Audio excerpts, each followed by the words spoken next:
Welcome to the Tech Egg. Don't get scrambled. Enjoy the video.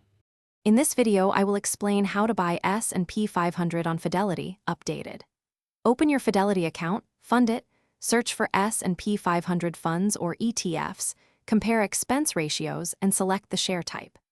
Decide between index funds and ETFs, set order type like market or limit, enter quantity or dollar amount, review fees and tax settings, then confirm the trade and monitor your position in the account dashboard. Choosing the right S&P 500 option on Fidelity starts with fees and structure. Look at expense ratios, fund size, and tracking performance over several market cycles. Decide if you prefer ETF flexibility for intraday trades or mutual funds for automatic investing and fractional shares. Factor in taxes, dividend policies, and any account minimums. Use Fidelity's compare tools to make a side-by-side review before placing your order.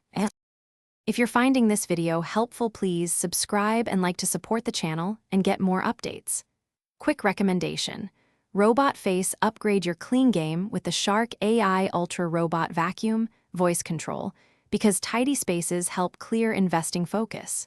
Check the description for the link and other deals to learn more about the product.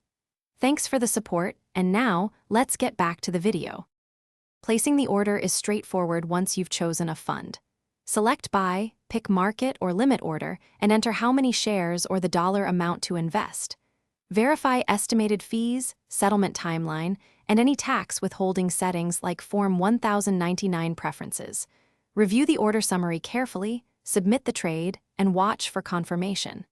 After execution, monitor the position and set alerts for significant price changes or dividends. Thanks for watching. Consider subscribing if I helped unscramble your problems.